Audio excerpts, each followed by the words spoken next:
We may be going to war with China as anti-Chinese backlash spreads all over the world.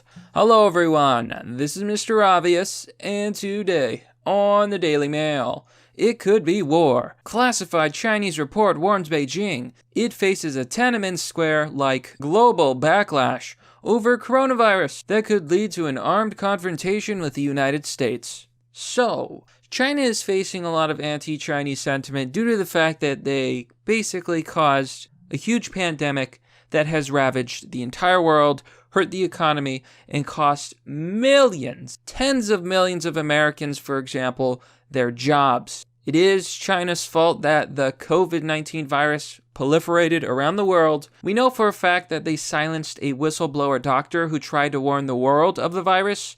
We know this doctor later died because they ignored him.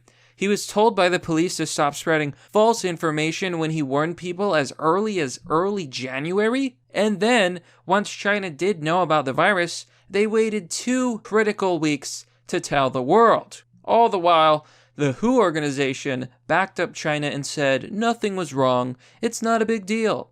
Did you know that WHO even said that there was no evidence that COVID-19 spreads from person to person? Because that's what China was saying. China has a lot to answer for. A lot. So here we are today, on the verge, perhaps the precipice of war. But before we go into the story, if you're new to the channel, remember to like, comment, and subscribe. Hit the bell button for notifications for more content, and share the video. So, here we are.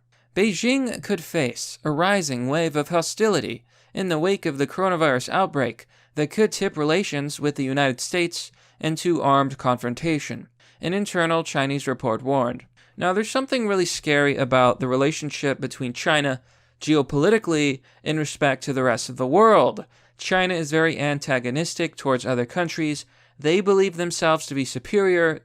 They're well known for being xenophobic. They don't like foreigners. They think that their way is the best. And ultimately, what China really wants is worldwide dominance. This is why we've seen China work very hard to spread its tentacles as far as wide as possible. They've been doing a lot of colonizing in Africa, for example, taking resources, building industry, and basically taking over.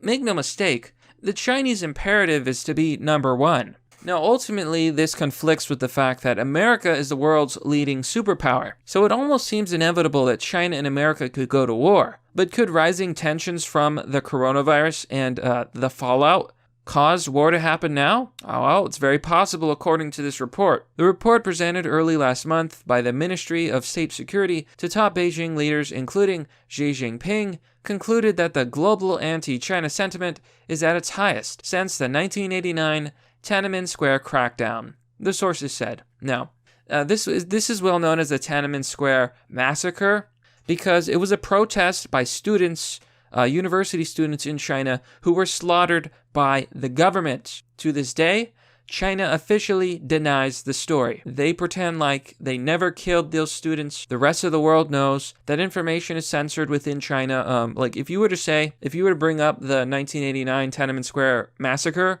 you would probably be put in prison in China because they don't have freedom of speech. And that's why the students died, because they didn't have a right to freedom of speech. It just goes to show you how important that right is, because without it, the government can just massacre you.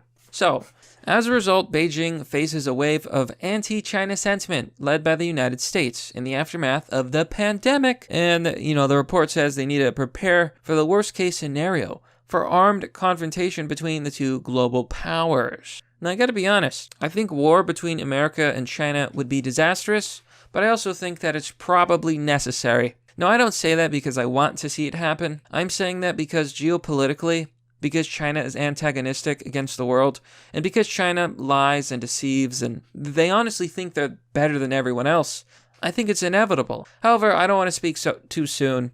China has what many consider to be unsustainable growth, and it's entirely possible that China will collapse, and who knows? Historically, China has collapsed many, many times, mostly due to corruption and bad governance. It could happen again. So, anti-Chinese sentiment is rising, and there's little wonder to why that could be. To this day, the CCP, the Communist Chinese Party, maintains that it is not their fault that COVID-19 spread around the world, even though we know they were silencing whistleblowers, silencing doctors, and instructing the World Health Organization to lie to people and downplay the threat. China is directly responsible for the virus getting out of control, and I wager they did it on purpose, because China figured, well, if I'm going to suffer from the virus, everyone must suffer from the virus, and they let people leave the country. Now I want to show you something. China released a Lego animation mocking America for their response to the coronavirus outbreak. Here you see, once upon a virus, China mocks the US response with the Lego-like animation featuring a terracotta warrior and the Statue of Liberty. Now I'm going to show you this video, and I do warn you, it is pretty enraging. So here you see Once Upon a Virus. It's currently on YouTube, New China TV. Now this is absolutely propaganda, and I'm not going to waste the energy debunking it, but it is full of lies. Let's watch them mock the thousands of people who have died because of China.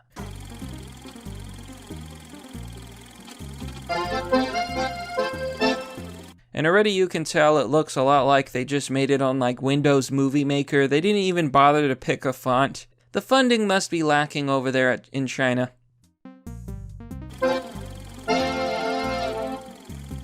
December. Strange pneumonia cases reported. Roger that. January. So, okay, this just pisses me off. I promise I'm not going to debunk this entire video, but the idea that they actually told the WHO organization that it wasn't dangerous is a flat-out lie.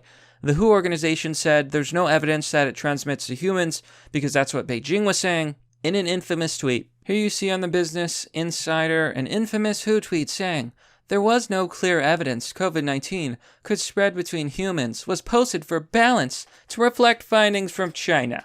So this happened back when, and the WHO organization released a tweet saying there was no evidence that COVID-19 spread between humans, which we know was a lie. And the only reason they said it was because of China. Corruption, corruption, corruption. What about the interview with Taiwan? Would the WHO consider Taiwan's membership?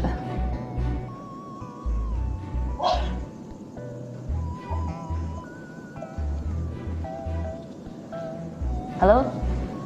I'm sorry, I can't hear you. I couldn't hear your question. Okay, yeah. Let me repeat the question. No, that's okay. Let's move to another one then. Right, because I'm actually curious on talking about Taiwan as well, on Taiwan's case. And there you have it, folks. Now, the whole thing about Taiwan is simple. Taiwan does not consider itself as a part of China.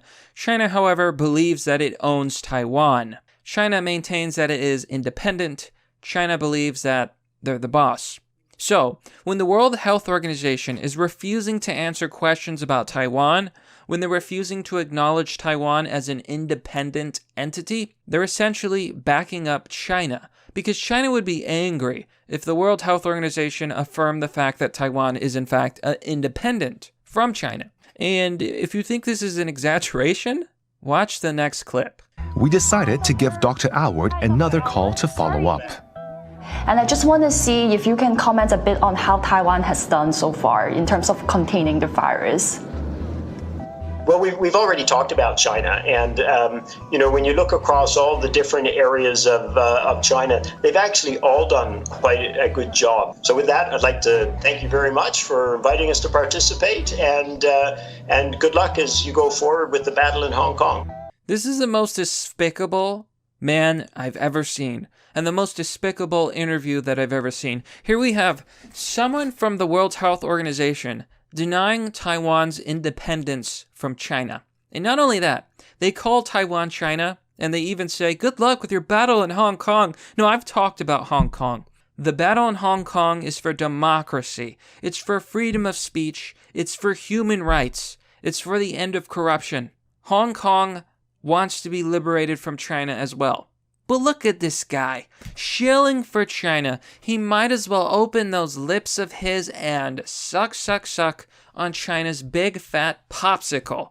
Because that's all I'm seeing. A little pansy that is directly and utterly funded by China. So, I don't know why we call it the World Health Organization, because it is clear they're the Chinese Health Organization. That's what they are. March. Our numbers are now dropping. Impossible. Look at Italy. We wore masks. You lied to us. We made our data public. You kept everything secret. Your people are now dying. You didn't warn us. We said it was dangerous. You lied. April. We said it was airborne. You gave false data. Why didn't you warn us? We said it was dangerous. The virus is not dangerous, but millions of Chinese are dead, even though the virus is not dangerous. Did you notice how China just indirectly admitted that not only are the numbers of deaths in China false, but that millions of Chinese people have actually died? I would call that an indirect admission, a slip. I think that millions of people died in China and they just admitted it. That's right. You lied. We did nothing for 3 months. And because the WHO agrees with China, we're cutting funding for the WHO. Are you listening to yourselves? We are always correct, even though we contradict ourselves. That's what I love best about you Americans. Your consistency. But there you have it. You see the Statue of Liberty getting sick of the virus, China claiming, oh, we told you so, we told you so. So China obviously has balls of brass making fun of people when they're the reason for this pandemic. Now, there's some criticism to be had there against America and its response, but a lot of it is due to the fact that China downplayed the virus, they lied to people, and they didn't tell people for weeks. Here in the comment section, Tiger says, how dare they mock anyone at this current time? Brandon BP says, the Chinese release a virus that stops the world and then has the cojones to mock the United States? And Sneaky Sam 52 says it best. China must be made to pay for this disaster. Now, how could they pay for this disaster? Well, there's different ways. Ted Bundy Jr. says, hopefully the world will have the last laugh when the Chinese economy has been decimated through a global boycott. And, I think that's the best we could hope for. Tariffs and we take our industry out of China. We stop giving them money. We just stop. We stop dealing with them because clearly they're unstable, clearly they are corrupt, and clearly if this happened before, it will happen again. But you know what, my friends? Tensions are rising. We may go to war. China has insulted the world. They've laughed at all the millions have died. They're clearly lying about their death toll. And as they said in their propaganda funded by the state, I think that they know that millions of people died and they're still refusing to take responsibility for their actions. So I don't know. Maybe war is necessary. Maybe we just need economic sanctions. A lot of people are suggesting that. They will have to face some sort of retribution because if China let this happen once, they let a virus get out of control and ravage the world and cause all this chaos and all this death, they'll do it again. So while I don't want war, maybe war is exactly what's going to happen. Maybe it's inevitable. Maybe it's necessary. I don't know, but one thing is for sure. This is China's fault, and they've earned this backlash. But that's merely the obvious. Well, that's all for now, folks. What do you think about this story? What do you think about Beijing? And what do you think about China? Do they deserve the sentiment they've been getting, the backlash over the coronavirus, over COVID-19, and over their mockery of the deaths and despair that they've caused? I can't stand the fact that a platform like YouTube allows Chinese state propaganda on their website, and then they go around censoring conservatives and right-wingers. But you know what? If you want to support this content, because I'm not afraid to call out China, you can join me on Patreon or Subscribestar. If you do join, you will get access to a private Discord server. If you want to donate, there's Bitcoin, there's DonorBox. All links are down below in the description. And of course, if you liked the video, share it. As always, thanks for watching. Have a wonderful day, and I'll see you all next time.